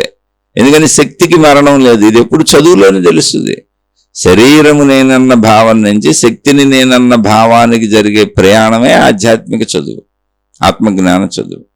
శక్తిని నేననే స్థితికి వెళ్ళిపోయినాక జీవన్ముక్తి స్థితి, అనంతత్వం. శక్తిని నేను అని ఎప్పుడైతే తెలిసిందో ఏకత్వ భావన వచ్చింది, నువ్వు విశ్వశక్తి అయిపోయావు. సృష్టి కనపడుతుంది, నాలోనే కనపడుతుంది, నాతోనే కనపడుతుంది, నాలాంటిది. అందుకని నేను సృష్టిలో ఎవరన్నా నన్ను తిట్టినా నేను తిట్టను, నన్ను ఎవరన్నా మోసం చేసినా నేను తిరిగి మోసం చేయను, వాళ్ళని ఏమన్నా. ఎందుకని అది నాలాంటి వాళ్ళే. వాళ్ళు ఎలా వచ్చారో, నేను అజ్ఞాన దశలో ఉన్నప్పుడు ఎలా ప్రవర్తించానో ఇప్పుడు వాళ్ళు అలా ప్రవర్తిస్తున్నారు అంతే. కాబట్టి ఏం అనాల్సిన అవసరం లేదు. ఇంకోటి విశ్వ ప్రణాళిక ఉంది, కర్మ సిద్ధాంతం ఉంది. ఎవరు చేసిన కర్మ వారు అనుభవించక తప్పదు. ఇప్పుడు నాది అన్యాయంగా ఎవరన్నా ఎత్తుకుపోయారు, నేను దిగులు పడక్కర్లా, నేను వాళ్ళ మీద దాడి చేసే అక్కర్లా. ఎత్తుకుపోయిన వాడికి కర్మ సిద్ధాంతం పనిచేస్తుంది, నేను పోగొట్టు ఉన్నవాడికి కర్మ సిద్ధాంతం పనిచేస్తుంది. ఒకవేళ ధర్మంగా నాదే ఇది ఉండవలసింది, నేనే తప్పులు పొరపాట్లు చేయకపోయినా నాది ఎవరిని ఎత్తుకుపోయారు, నా హక్కులు ఎవరన్నా లాక్కున్నారు, నాకు సంబంధించిన ఎవరిని ఎత్తుకుపోయారు అనుకోండి, అది ప్రకృతి నాకు తెచ్చేస్తుంది, ఇంకో రూపంలో తెచ్చేస్తుంది. అసలు మనం బతకడానికి అవసరమైన గాలి ఫ్రీ, సూర్యుడు ఫ్రీ, భూమి ఫ్రీ, మనం తిరగడానికి జీవించడానికి అవసరమైన ఆకాశం స్పేస్ ఫ్రీ, పంచభూతాలు ఫ్రీ. మన శరీరం దానంతట అదే పనిచేసుకుపోతుంది మన ప్రమేయం లేకుండా. జస్ట్ మనం డబ్బుని మనిషి పెట్టుకున్న ఏర్పాటు వలన డబ్బు కోసం అమ్మడపడుతున్నాం తప్ప మిగిలిన జీవరాశులన్నీ ప్రకృతి ఆధార జీవితమే జీవిస్తున్నాయి. మనకంటే ఎక్కువ జీవరాశులు ఉన్నాయి, కోటాను కోట్లు ఉన్నాయి. అప్రయత్నంగా దొరికిన వాటితో ఆ జీవితం హాయిగా వెళ్ళిపోతుంది. నాటికి మనలాగానే ఆహారము, నిద్ర, భయము, మైథున సుఖం అంటే శారీరక సుఖము, పిల్లల కంటే ఇవన్నీ ఉన్నాయి మిగిలిన జీవులకు కూడా, జంతువులన్నిటికీ ఉన్నాయి. కానీ మనం మనని బంధించుకుంటున్నాం జ్ఞానం తెలుసుకోకుండా. జ్ఞానం తెలుసుకుంటే మరణం అనేది శరీరానికి, అంటే నాలో ఉన్న 3 స్థితుల్లో ఒక స్థితికి, శరీరము, మనసు, ప్రాణశక్తి. శారీరక స్థితి నశించిపోద్ది, అంటే శారీరక స్థితి అంతరించిపోద్ది. ఎందుకని అది వచ్చింది. శారీరక స్థితి అనేది అనంత ఆత్మశక్తి చైతన్యములో సృష్టి పుట్టింది. అంటే శక్తి సృష్టిగా తనను తాను వ్యక్తపరుచుకుంది తనలోనే. మళ్ళీ అది తన శక్తిలో లీనం చేసుకుంటుంది. దానికి మనం అర్థం కాక చదువుకోలేదు కాబట్టి శరీరం మరణం అంటున్నాం. మరణం కాదు, తనను తాను పదార్థంగా వ్యక్తపరుచుకున్న శక్తి పదార్థ స్థితిని కోల్పోయి శక్తి స్థితిగా మారిపోతుంది. ఇది అర్థం అవడానికి ఆ చదువుకోవాలి. నేను శరీరం అన్న భావన నుంచి నేను శక్తి భావన వరకు మొత్తం చదివే ఉంది ఇక్కడ. ఆధ్యాత్మిక చదువు, ఆత్మజ్ఞాన చదువు. దాన్ని ఇప్పుడు మనం చదువుకుంటున్నాం. అది ఒక రోజులో చెప్పగలిగేది కాదు. నేను చెప్పాక నాకు అర్థం అవడానికే 35-40 ఏళ్ళు పట్టింది. ఏది ఇప్పుడు ఈ శీర్షికలు మీతో పంచుకునే వరకు. ఇందులో నాలో జరిగిన మార్పులు చెప్పాను. భయం పోయింది, బాధ పోయింది, దుఃఖం పోయింది, ఇబ్బంది పోయింది. అంటే అన్నీ 90% పోయినాయి, అన్ని 10% ఉన్నాయి. నిశ్చింతగా ప్రశాంతంగా ఇలా జీవితాన్ని గడిపేయగలను, జీవితకాలం ఇలా ప్రశాంతంగా గడపగలను. అప్పుడు ఒక రమణ మహర్షి ఎందుకు అలా ఉన్నారు అన్నదానికి నాకు ఆన్సర్ దొరికిపోయింది. ఎలా ఉండగలిగారని. ఇలా ఉండొచ్చు, ఇప్పుడు నేను ఉంటున్నాను, ఉండగలను. కానీ వారితో పోలిక కాదు, వారి పాదధూళికి నేను సరిపోను. ఎందుకంటే నాకు అసలు అనుభవ జ్ఞానం అవలా. అహం బ్రహ్మస్మి నేను చెప్పలేను, నాకు ఆత్మజ్ఞానానుభవం అవలా. అందుకే నేను సామాన్యుడను అని రోజు చెబుతాను. కానీ భావ మార్పులు సహజ మనిషికి ఉండే భయాలు పోయినాయి, బాధలు పోయినాయి, దుఃఖాలు పోయినాయి, ఘర్షణలు పోయినాయి. అసలు ఎవరినో తక్కువ చేసి మాట్లాడాలి, ఎవరినో ఎక్కువ చేసి మాట్లాడాలి, వీళ్ళు మంచోళ్ళు, నాకు అనుకూలంగా ఉన్నోళ్ళు మంచోళ్ళు, అనుకూలంగా లేనివాళ్ళు చెడ్డోళ్ళు, ఈ ద్వంద్వత్వాలన్నీ పోయినాయి. సృష్టి నడకలో శరీరం ఇలా జీవించాలి అంతే. భావ మార్పు జరిగిపోతుంది. అంతా 90% భావమార్పు జరిగిపోయింది. జస్ట్ 10% అంతే. ఇది ఎలా అంటే ఏమీ లేదు, ఊరికనే సరదాగా చిన్నతనం నుంచి మామూలుగా బ్రతుకుతూనే సరదాగా దైవీ జ్ఞానం కూడా తెలుసుకున్నా. పుస్తకాలు చదువుకుంటూ వచ్చా, మహాత్ముల చుట్టూ తిరుగుతూ వచ్చా, ఎక్కడెక్కడ మహాత్ములు ఉన్నారంటే అక్కడికి వెళ్తా వచ్చా, పుణ్యక్షేత్రాలు తిరిగా, గురువుల దగ్గర తిరిగా, మాతాజీల దగ్గర తిరిగా, జ్ఞాన గ్రంథాలు ఎక్కడ దొరికితే అక్కడ చదువుకున్న ఆయా స్థితులను బట్టి. అప్పుడప్పుడు నేను ఎక్కడెక్కడ ప్రయాణం మొదలు పెట్టానో అప్పుడప్పుడు ఆయా స్థితుల్లో చదువుకుంటూ వచ్చా. అది ఇక్కడ దాకా వచ్చింది. అందుకని దాన్నే మీతో పంచుకుంటున్నా. ఏమని? ఆధ్యాత్మిక విద్యాలయము, ఆధ్యాత్మిక చదువు అని. ఇందులో ప్రధానాంశము మనిషి కాదు. అంటే నేను నా 40 ఏళ్ల 35 ఏళ్ల ప్రయాణంలో ఎంతో మంది మహాత్ముల పుస్తకాలు చదివాను, ఎంతో మంది మహాత్ముల ప్రవచనాలు విన్నాను, ఎంతో మంది మహాత్ములు జీవించి ఉన్న వాళ్ళవి, జీవించి లేని వాళ్ళవి. ఇంచుమించు మనకు దగ్గరగా ఉన్న పెద్ద మతాలకు సంబంధించిన అన్ని గ్రంథాల సాహిత్యము చదివాను. ఇప్పుడు నేను ఎవరు నా గురువు అని చెప్పను? విశ్వమే నా గురువు. ఎందుకంటే విశ్వంలోకి వచ్చిన అందరి ద్వారా తెలుసుకున్నాను, నా చుట్టూ ఉన్న మనుషుల ద్వారా తెలుసుకున్నాను, నాకు సహకరించిన మనుషులు ఉన్నారు, నన్ను మోసం చేసిన మనుషులు ఉన్నారు, నన్ను ఇబ్బంది పెట్టినోళ్ళు, నన్ను బాధ పెట్టినోళ్ళు, నన్ను సుఖపెట్టినోళ్ళు, నన్ను దుఃఖపెట్టినోళ్ళు, మొత్తం విశ్వమే గురువుగా ఉంది. ఇందులో ప్రత్యేకంగా ఈ గురువు వల్ల నేర్చుకున్నానని చెప్పడానికి ఏమి లేదు, అసలు ఎలా చెప్పాలో కూడా తెలియదు నాకు. కానీ ఒక్కొక్క స్థితిలో ఒక్కొక్క విషయము, ఒక్కొక్క గురువు ఒక్కొక్క మెట్టెక్కించుకుంటూ వచ్చారు. కాబట్టి ఎవరిని విమర్శించడానికి లేదు. నాకు హాని చేసి ఉండకపోతే, నాకు చెడు జరిగి ఉండకపోతే ఆ జ్ఞానం తెలిసేది కాదు. నాకు మేలు జరిగి ఉండకపోతే, నాకు మేలు చేసి ఉండకపోతే నాకు ఈ జ్ఞానం తెలిసేది కాదు. నాకు 2 రకాల జ్ఞానాలని నా చుట్టూ ఉన్న మనుషులు నేర్పారు. ఈ 2 రకాల జ్ఞానాలు ఇలాగే ఉంటాయి శరీర భావంలోని మహాత్ములు నేర్పారు. వెనక నుంచి వస్తున్న గ్రంథాలు నేర్పినాయి. ఎప్పుడూ ఎక్కడి నుంచో, ఇప్పుడు వేదవ్యాస మహర్షి అన్నాం అనుకోండి, రామానుజాచార్యుల వారు అన్నాం అనుకోండి, శంకరాచార్యుల వారు అన్నాం అనుకోండి, యేసుక్రీస్తు వారు అన్నాం అనుకోండి, మహమ్మద్ ప్రవక్త వారు అన్నాం అనుకోండి, గురునానక్ వారు అన్నాం అనుకోండి, మహావీరుడు అన్నాం అనుకోండి జైన సిద్ధాంతంలో, అలా ఎంతో మంది, గౌతమ బుద్ధుడు అన్నాం అనుకోండి. ఇప్పుడు అసలు ఎక్కడున్నారు వీళ్ళందరి దగ్గర నుంచి ఎలా అన్ని దొరికితే అన్ని వాళ్ళ గ్రంథాల రూపంలో, ప్రవచనాల రూపంలో, పుస్తకాల రూపంలో ఎక్కడ దొరికినాయి అన్నీ విన్నాను. జడ్డు కృష్ణమూర్తి గారి వరకు అందరినీ విన్నాను, చదువుకున్నాను. ఇప్పుడు ఏ గురువు నాకు గురువు అని చెప్పాలి? విశ్వమే గురువు, జ్ఞానమే గురువు. ఇక్కడ గురువు ఎవరంటే జ్ఞానం. విశ్వమని మళ్ళీ మీరు బొమ్మలో పదార్థాలు సృష్టించవడక్కర్లా, జ్ఞానము గురువు. జ్ఞానం ఎక్కడ దొరికితే అక్కడ తీసుకున్నా. నాకు దొరికింది తీసుకున్నాను, నేను వెతుక్కొని తెచ్చుకొని తీసుకున్నాను. జీవితం నడుస్తుంటే చుట్టూ ఉన్న వాళ్ళందరూ రోజు జ్ఞానాన్ని అందిస్తున్నారు. ఎందుకంటే శరీరం జ్ఞానాన్ని పొందుతుంది మళ్ళీ అనుభవాలతో, సుఖదుఖ అనుభవాలతో. అది ఇప్పుడు మనం ఆధ్యాత్మిక విద్యాలయము, ఆధ్యాత్మిక చదువు అని చెప్పుకుంటున్న కారణం ఇది. అయితే ఈ శీర్షికలు చెప్పుకుంటూ వెళుతున్నప్పుడు కొంతమంది సోదర సోదరీమణులు ఇవన్నీ అర్థమవుతున్నాయి, బాగున్నాయి, చక్కగా అర్థమవుతున్నాయి మాకు, కానీ మిమ్మల్ని కలుద్దామని ఉంది, మీరెవరో తెలుసుకుందామని ఉంది. కొంతమంది మీతో మీ దగ్గరుండి మీరు జీవితం ఎలా గడుపుతున్నారో చూసి మేము కూడా అలా మీ సలహాలతో జీవితం గడుపుదాం అనుకుంటున్నామని నాకు ఎంతో మంది తెలియజేశారు.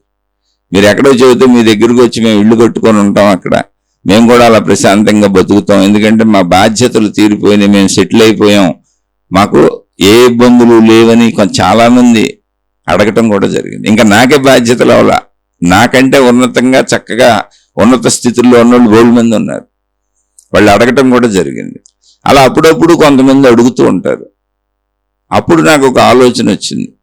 ఏంటి అంటే, అసలు ఆధ్యాత్మిక విద్యాలయం అనే పేరు మీద నేను నా సొంత గుర్తింపు పొందకూడదని, నేను నా సొంత వ్యక్తీకరణతో పని లేదని, నాకు ఏ గుర్తింపు అక్కర్లేదు, అవసరం లేదని, జ్ఞానమే ప్రధానము ఇక్కడ, ఎందుకంటే అనేక మంది గురువుల మహాత్ముల జ్ఞానం ద్వారా నేను ఇక్కడికి వచ్చాను అనే ఉద్దేశంతో, మళ్ళీ నేను చెబుతున్నాను ఎందుకు, ఫలానా వాడు చెప్పాడు, ఫలానా అనే గుర్తింపుతో అసలు పనే లేదు, ఏ మహాత్ములు అందించారు, ఇదంతా వాళ్ళదే అని నన్ను నేను చూపించుకోకుండా, నా వివరాలు చెప్పకుండా చెబుతున్నా.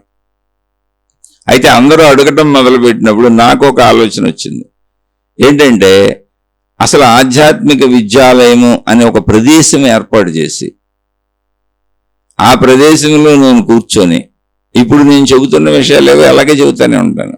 కానీ ఎవరైనా ఇలా ప్రశాంత జీవితం గడపాలి, ఒక స్థిరత్వంగా బతకాలి, శాంతిగా బతకాలి, హాయిగా బతకాలి అన్నప్పుడు ఇప్పుడు ఒక రమణ మహర్షి సహచర్యంలో బతికిన వాళ్ళు అద్భుతంగా ఆయన ఆచరణ చూసుంటారు. అదే గ్రంథాల రూపంలోకి వచ్చింది. అలా ఆచరణ చూసినప్పుడు ఇంకా బాగా అర్థమవుతుంది.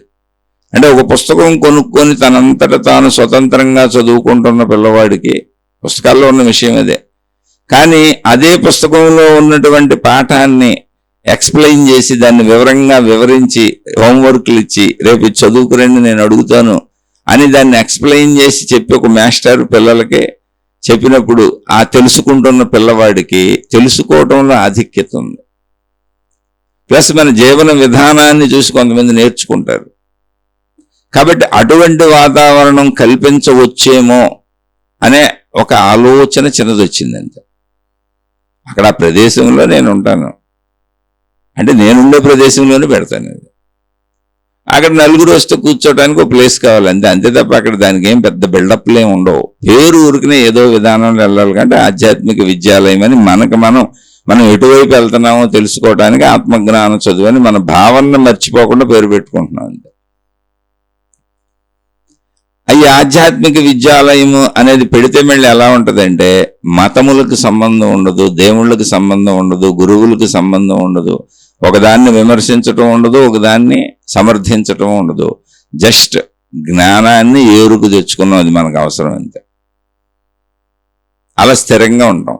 అలానే ఎవరైనా మీ మతంలో మీరు ఉండొచ్చు, మీ పూజలు మీరు చేసుకోవచ్చు, మీ ప్రార్థనలు మీరు చేసుకోవచ్చు, మీరు ఏ మతస్థులైనా కావచ్చు, మీరు ఏ కులస్థులైనా కావచ్చు, అసలు ఏ భేదం లేదు. మీరు మనుషులై ఉంటే చాలు, మీకు ఆసక్తి జిజ్ఞాస ఉంటే చాలు, వాళ్ళందరూ రావచ్చు. అయితే ఇప్పుడు వెంటనే దీన్ని స్టార్ట్ చేస్తానా? చేయను. ఎందుకు చేయను అంటే నేను నా మీద నమ్మకాన్ని దృఢపరుచుకోవాలి. ఇప్పుడు నేను ఒక తపస్సు జీవితంలో ఉన్న ఒక విధంగా చెప్పాలంటే 5 సంవత్సరాల నుండి 6వ సంవత్సరం జీవితకాలం ఉన్నాను. మీతో ఈ శీర్షికలు పంచుకోవటం అనేటువంటి కార్యము తప్ప అత్యధికంగా నేను చేసే పని ఏమీ లేదు. ఎప్పుడైనా కూరగాయలు కిరాణా సరుకులు తెచ్చుకుంటాను, మా ఇంటిగా ఉన్న రిపేర్లు ఏమైనా ఉంటే కరెంటుదో ఏదో వాళ్ళు పిలిస్తే వచ్చి చేసి వెళ్తారు, ఆ నిమిషం వాళ్ళతో మాట్లాడతాను అంతే. మిగిలింది నేనేం చేయలేదు ఇంతవరకు, అసలు బయట ప్రపంచంలోకి వెళ్ళటం లేదు. అది గొప్పతనం కాదు, అటువంటి స్థిరత్వం ఒకటి వస్తుంది.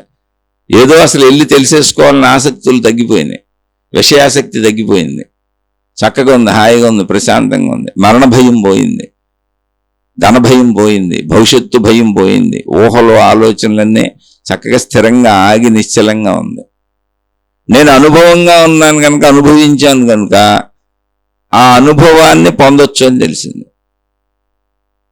అయితే నా మీద నాకు సంపూర్ణ స్థిరత్వం వచ్చి మళ్ళీ మనుషుల్లోకి వెళ్ళి నేను పాడవను అని నా మీద నాకు నమ్మకం వచ్చి నా చుట్టూ జనం పోగైనా మళ్ళీ నన్ను ఒక గొప్పవాడిని చేసేసుకొని, ఒక గురువుని చేసేసుకొని, ఒక స్వామిని చేసేసుకొని మళ్ళీ వీళ్ళందరి దగ్గర డబ్బులు పోగేసుకొని నేనేదో మళ్ళీ ఆశ్రమాలు కడదాం, మఠాలు కడదాం, పీఠాలు కడదాం, లేదా ఏ మతంలో ఏది ఉంటేది వీళ్ళని అనాలని కాదు, ఏదో చేసేద్దాం, ప్రపంచాన్ని ఉద్ధరించేద్దాం అనేటువంటి తాపత్రయం నాకు లేదు. అది మొత్తం పోవాలి, మళ్ళీ మనుషులు వచ్చినాక ఏమవుద్దు. అలా నాకు నా మీద నమ్మకం కలిగి ఎంతమంది వచ్చినా, ఎవరైనా వచ్చిన వాళ్ళు ఏదన్నా ప్రశాంతంగా కూర్చుంటాం కాసేపు అంటే ఒక జాగా ఏర్పాటు చేసేదే తప్ప ఆధ్యాత్మిక విద్యాలయం అనే ప్రదేశం అక్కడ నేను కూర్చొని ఉంటాను అంతే. సందేహాలు వస్తే చక్కగా ఇలా మాట్లాడతాను, ఇలా మాట్లాడుకోవచ్చు, ఇలా చెప్పుకోవచ్చు, అడగవచ్చు. కానీ మీ డబ్బుతో నాకు సంబంధం ఉండదు, మీ కుల మత జాతి భేదాలతో నాకు సంబంధం ఉండదు, మీ దేవుళ్ళతో నాకు సంబంధం ఉండదు, మీకు కూడా ఉండకూడదు. మీరు మీ ఇంట్లో చేసుకోవచ్చు, అవి ఎవరి మీద రుద్దకూడదు, ఇదే కరెక్ట్ అని ఎవరికి చెప్పకూడదు.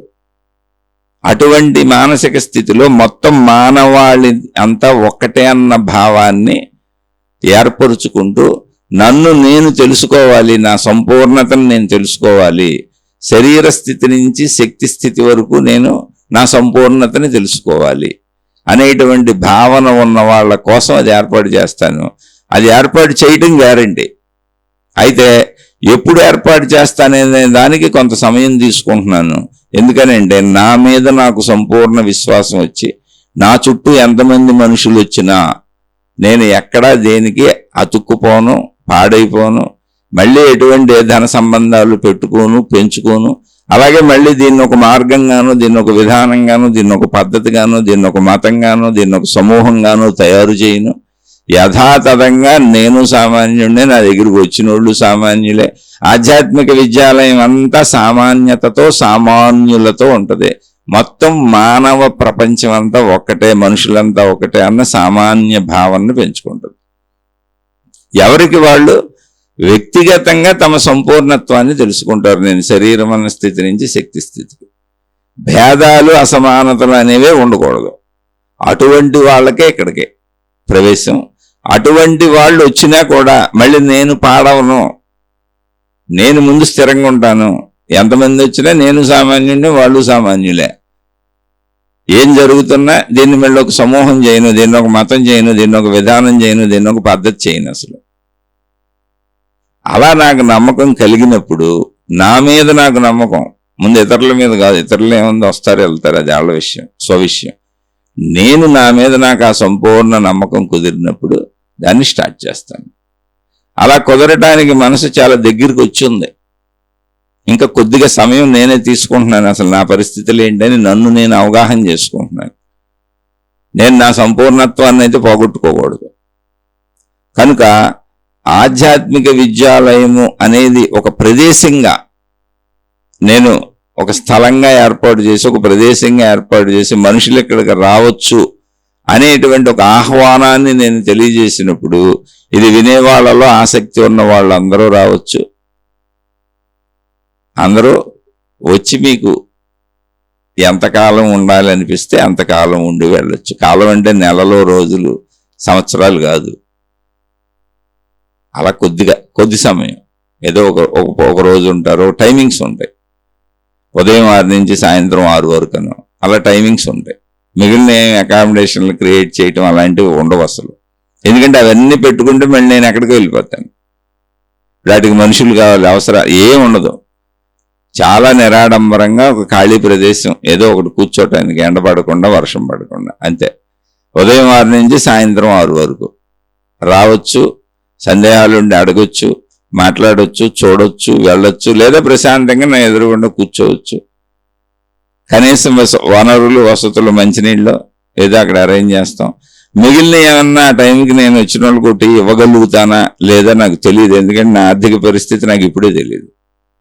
కాబట్టి అటువంటివి నేను చెప్పలేను. నా నుంచి నేనేం చేయగలను లేదో నాకు తెలియదు. అది పెడితే తప్ప తెలియదు. అప్పటికి నా ఆర్థిక పరిస్థితి మరి ఎలా ఉంటుందో ఇప్పుడే లేదు నాకు సరిగ్గా. కానీ ఎవరికి వాళ్ళు వస్తే ఒక మంచినీళ్ళు ఉచితంగా కనుక మంచినీళ్ళు పెట్టగలను. ఆ కాసేపు వాళ్ళు ఎంతసేపు ఉంటారో, 1 గంట 2 గంటలు ఉండి వెళ్ళిపోవచ్చు. ఉదయం 6 నుంచి సాయంత్రం 6 వరకు కాదు. ఇది ప్రస్తుతం స్టార్టింగ్ ఎలా ఉంటుంది.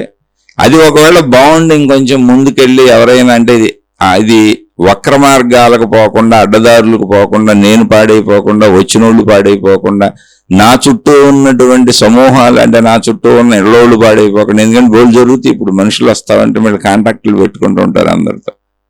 చూసి అది బాగానే ఉంది అనుకున్నప్పుడు కొన్ని రోజులు ఉండడానికి అవసరమైన అకామిడేషన్లు కూడా అరేంజ్ చేస్తాం.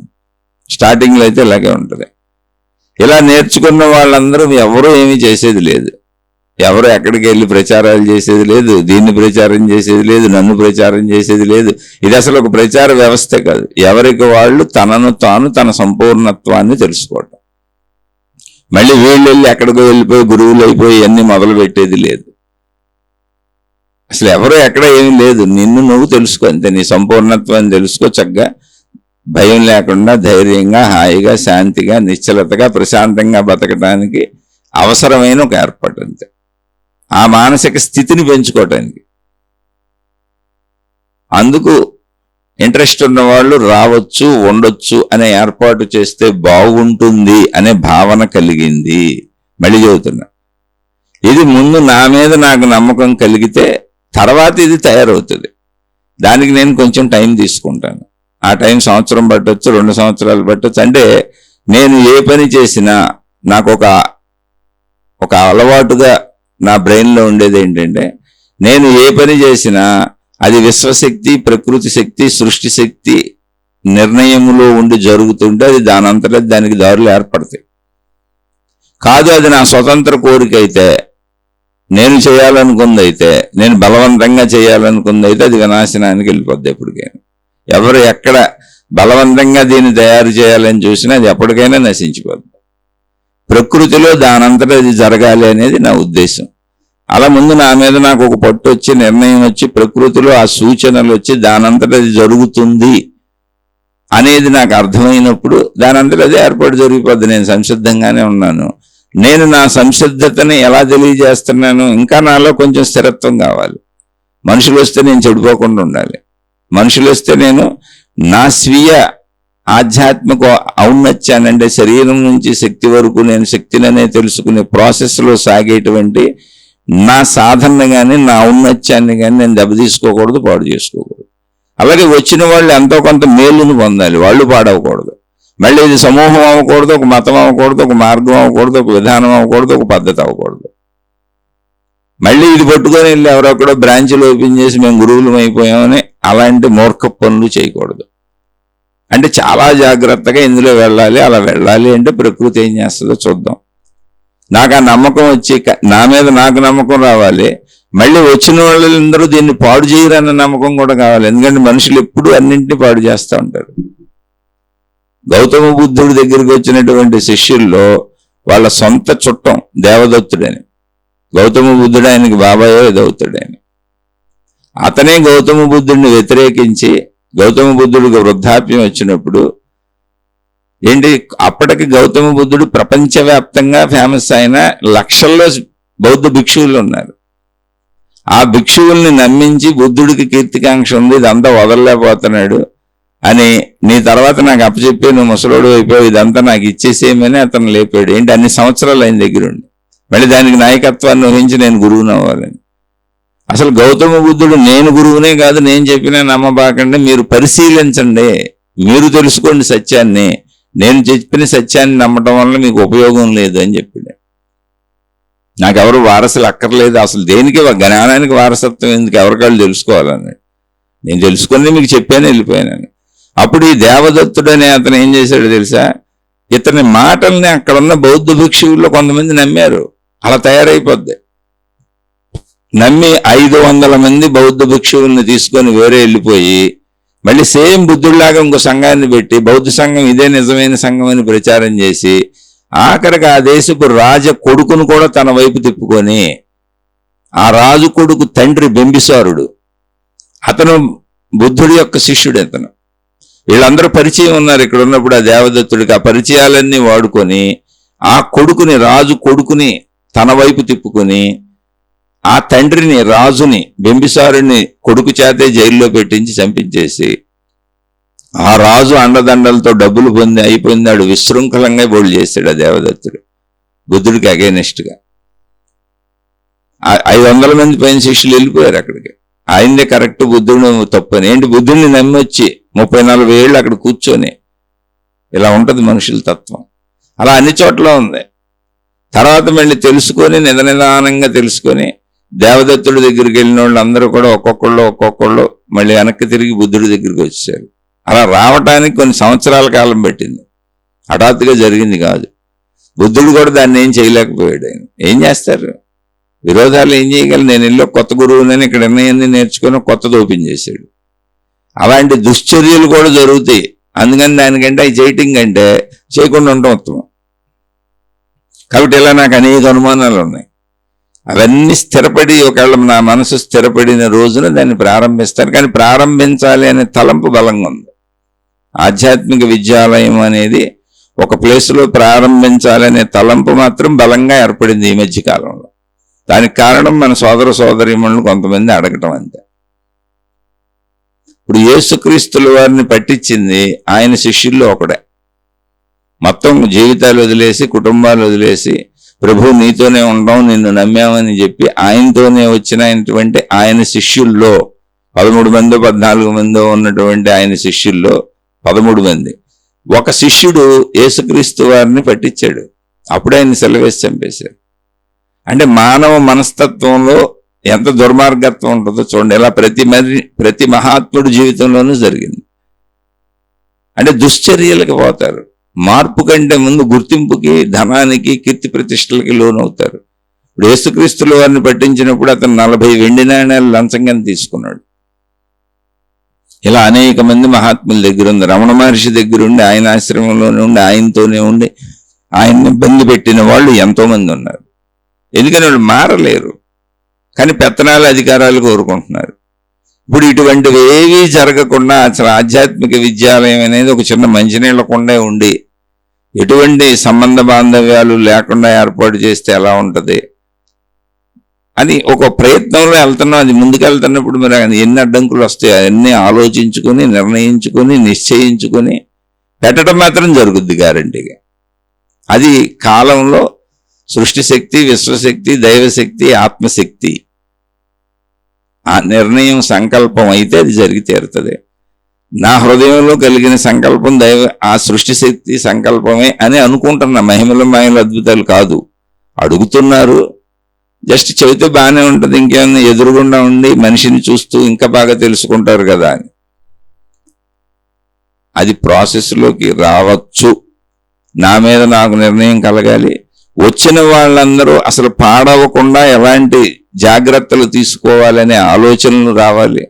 ఆ ప్రకారం చేసుకుంటూ నేను దాన్ని నిర్వహించగలను అని నా మీద నాకు నమ్మకం కలిగిన రోజున తప్పకుండా ప్రారంభించి మీకు ఈ శీర్షికల ద్వారానే తెలియజేస్తాను. అసలు ఆధ్యాత్మిక విద్యాలయం అనే కాన్సెప్ట్ ఏంటి, ఎందుకు అనేది వివరించాను.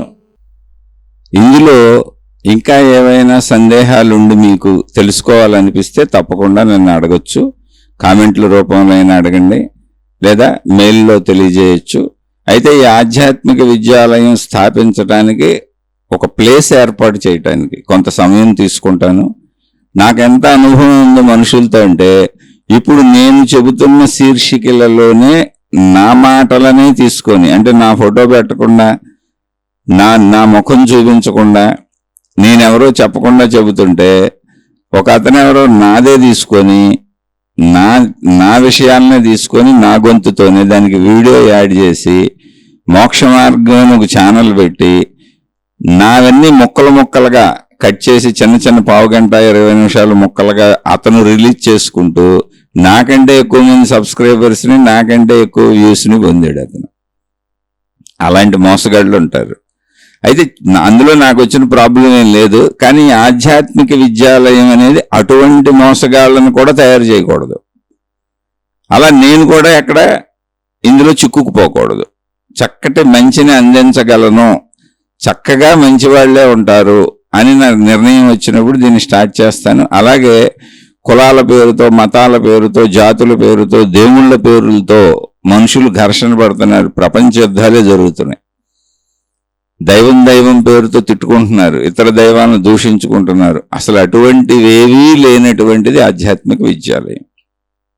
మానవ జాతిగా సంపూర్ణంగా మనుషులందరూ ఒక్కటే అనేటువంటి విశ్వభావనలో మనిషి ఆలోచించాలి. అలాంటి ఆలోచిద్దాము. పరిమితంలోంచి విశాలత్వంలోకి వెళ్దాం, శాంతిగా బతుకుదాం, మన చుట్టూ ఉన్న వాళ్ళని శాంతిగా ఉంచుదాం, మనలో చెడును పోగొట్టుకుందాం, మంచిని పెంచుకుందాం, మన యొక్క సంపూర్ణతని తెలుసుకుందాం అనేటువంటి భావన ఉన్న వాళ్ళకి మాత్రమే ఈ ఆధ్యాత్మిక విద్యాలయం ఉపయోగపడుతుంది. దీన్ని తప్పకుండా ఏదో ఒక సమయానికైతే ప్రారంభిస్తాను. ఇప్పుడు నాకున్నటువంటి విషయాలన్నీ కూడా మీకు ఇందులో తెలియజేశాను. అది ప్రారంభించడానికి కొద్ది సమయం తీసుకుంటాను. నాకు ఒక మనోస్థిరత కావాలి. అటు వచ్చే మనుషుల గురించి ఆలోచించి, నన్ను గురించి నేను ఆలోచించుకొని ఆ సమయం తీసుకునే మధ్యలో, అంటే అది ప్రారంభించే లోపుగా, నాకు స్థిరమైన నిర్ణయం వచ్చి ప్రారంభించే లోపుగా మధ్యలో ఈ ఆధ్యాత్మిక ప్రస్తావన, అంటే ఆధ్యాత్మిక విద్యాలయ ప్రస్తావన శీర్షికలన్నింటిలోనూ చివరిలో కలుపుతూ ఉంటాను. ఎవరికి వాళ్ళు మీ అభిప్రాయాలను తెలియజేయచ్చు విన్నవాళ్ళు. ఆ అభిప్రాయాలను బట్టి కూడా నిర్ణయించుకుంటాను. అంటే అసలు ఉపయోగపడుతుందా, ప్రజలు మళ్ళీ తప్పుదోవలకు వెళ్ళే అవకాశం ఉందా, అవి కూడా వింటూ ఉంటాను. ఇప్పటికీ అప్పుడప్పుడు నేను తెలియజేసిన శీర్షికల చివరిలో తెలియజేసినటువంటి ఆధ్యాత్మిక విద్యాలయ ప్రస్తావనలో కొంతమంది ఎందుకంటే అనవసరంగానే అతి తక్కువ మంది తెలియజేశారు. పెడితే మంచిది, అందరికీ ఉపయోగపడుతుంది అని ఎక్కువ మంది తెలియజేశారు. దాన్ని బట్టి కూడా ఇలా కొన్ని శీర్షికలు నడిచి కొంతకాలం నడిచినాక మీ అందరి అభిప్రాయాలు విని అప్పుడు దాన్ని అసలు ఎక్కడైనా ఒక ప్రదేశం ఏర్పాటు చేసి ఆ ప్రదేశంలో నేను అందుబాటులో ఉండి అక్కడికి మనుషుల్ని ఆహ్వానించి మీరు ఇందులో పాల్గొవచ్చు, ఇక్కడ ప్రశాంతంగా కూర్చోవచ్చు, నేర్చుకోవచ్చు, తెలుసుకోవచ్చు, అడగొచ్చు, సాధనలు చేసుకోవచ్చు, అన్ని రకాలుగాను ఉపయోగపడేలా ఏర్పాటు చేస్తాను. అది కూడా మీ అభిప్రాయాలను బట్టే ఉంటుంది. మెజారిటీ అభిప్రాయాలని పరిగణలోకి తీసుకుంటాను. ఏది పరిగణలోకి తీసుకున్నా కొంత సమయం మాత్రం ఖచ్చితంగా తీసుకుంటాను. నా మనసులో ముందు ఒక స్థిరత రావాలి. ఇంకా మీకేమైనా దీని పట్ల, ఈ శీర్షిక పట్ల, ఇప్పుడు నేను చెప్పిన అభిప్రాయాల పట్ల సందేహాలు ఉంటే తప్పకుండా అడగచ్చు. మళ్ళీ అవి కూడా తెలియజేస్తాను. మీ అభిప్రాయాలను కూడా కామెంట్ల రూపంలో తెలియజేయచ్చు.